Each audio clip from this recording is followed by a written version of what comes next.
What's up, you guys? Chet the Dream Poet here, coming to you all with day 161 of my vlogging experience here in the state of Florida, and this is the beginning of something special.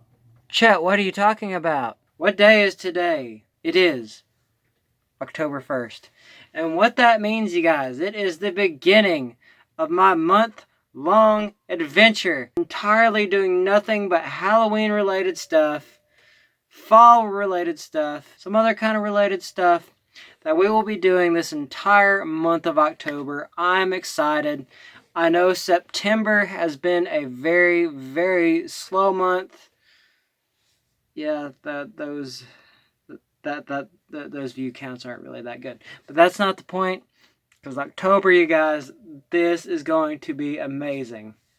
I'm looking forward to it. I've got a lot of stuff planned. And two, this will be the first time I've ever celebrated the fall season in the state of Florida. And has anybody noticed that this thing keeps falling apart? I mean, I just noticed that, and it's like, we won't get into that. But you guys, this is what we'll be doing for the first night, the first day, October 1st of this Halloween tour extravaganza. This is what we will be doing. What I will be doing is I will be telling you all my experiences with ghost hunting. Yes, there was a time when I did a lot of ghost hunting, especially when I did a lot of work with my friends at Adventures United, Nathan and John. I know you all probably watched this. Go AU. But anyway, I will go over my experiences with ghost hunting and what I preferably do whenever I go ghost hunting, or however you want to put it. And I think really where I will start first is a friend of mine asked me about this. I won't name names, but they were planning on using a Ouija board. Yeah, they wanted to use one of those evil things. But to start off there, I do not recommend using a Ouija board, quite frankly, because you do not know what is on the other end of that board. You don't know if you're going to get a demon. You do not know if you're going to get a malevolent spirit. You don't know if you're going to get a ghost. It's just that when you're using a Ouija board, be very cautious, and that's all I could say. Because even people that practice in the occult will tell you to be careful with a Ouija board. This friend of mine wanted to use it in their dorm room.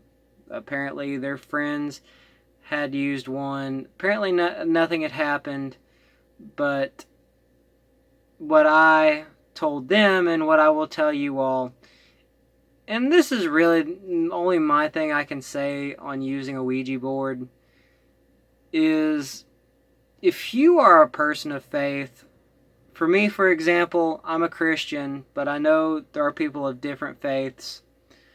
Before you go and use something like that, pray, find a corner, get in touch with the person or the deity that you call your God. My God, is, well, of course, the God, same one of Judaism, and, my Savior, Jesus Christ. But this is just an example from what I've done and what I do. And that is, when you're a Christian, and we'll just say, I just see it as something as exercising a house versus protecting a house. And what you will want to do is you want to go to every corner of the house with anointing oil, put a cross against every corner of the house, over every window, recite the Lord's Prayer at every corner of the house. This includes the ceiling and the floor. And really, that's the best way I could describe it. Don't take my word for it, because it's like I would recommend somebody who knows what they're doing with that. But that's just an example that I see. Quite frankly, I wouldn't want to mess with a Ouija board. And this kind of reminds me of what had happened with my friend Nathan. And this is when we made the Hell's Bar Dam video. I'll put a link to the video in below. It's pretty interesting. What he did, he was down there with John, and I think there was somebody else down from the team with him. And the people there, I think it was Vicky and Jeff that were using a Ouija board, and Nathan was praying under his breath, and whatever was communicating through that Ouija board, it would not enter that room. And Jeff and Vicky were asking, why won't you come through? Why won't you enter the room? And Nathan is just standing there kind of snickering because he's been praying under his breath, and whatever entity it is will not come through that door. So that is my take on using a Ouija board. And now we will go through about the different experiences that I've had, the really, really tough ones. This one also was at Hell's Bar Dam, and it wasn't as bad as what I'm about to tell you after this one. But Chad, who's another member of the team, came through. He had his phone and he had an external battery, and there was a part of the dam that we were at that as soon as he walked there, both the external battery and the battery were just dead. We're talking about a phone that had about 100% battery life going in, and it just died within minutes. Well, at the same time, we also witnessed a ghost on thermal. And this is the picture right here. Yeah, we saw that. So I will say we had caught a ghost on thermal. One of the holy grails of ghost hunting. Yeah. But that's about as far as we had seen at Hell's Bar Dam. And this story, which is the weirdest thing I have ever experienced, and this is the reason why I will not go back, and that was when Adventures United was fairly young. We had taken a trip to none other than the old South Pittsburgh Hospital in, I forgot what part of Tennessee it was. South Pittsburgh. It was in South Pittsburgh, Tennessee. And when we were there, whatever is in that building is very, very dangerous. In the basement of the building is considered the most evilest is considered the darkest part of the entire building. Like, as soon as you enter the building itself, you could just tell, like, the energy that your body produces and emits, it just shuts off. Your heart starts beating funny. You feel like something's watching you. It's cold. Even in the summertime when it's like 90-something degrees, it's close to 50, 60 degrees. And this thing has no air conditioning.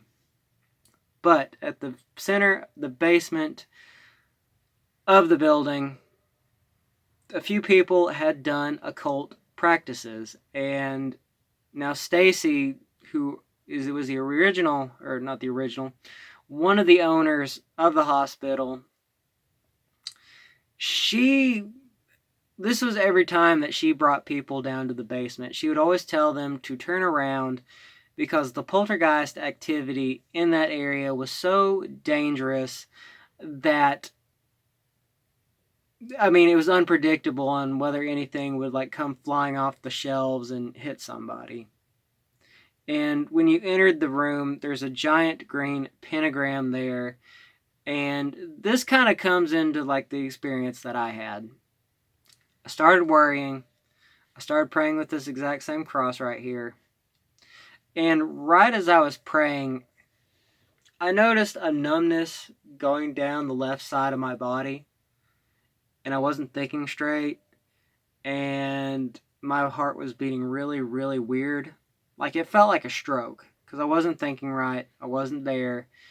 And just the more we continued to do the tour in that building, that's when I felt I had to leave. And I left. And John prayed over me.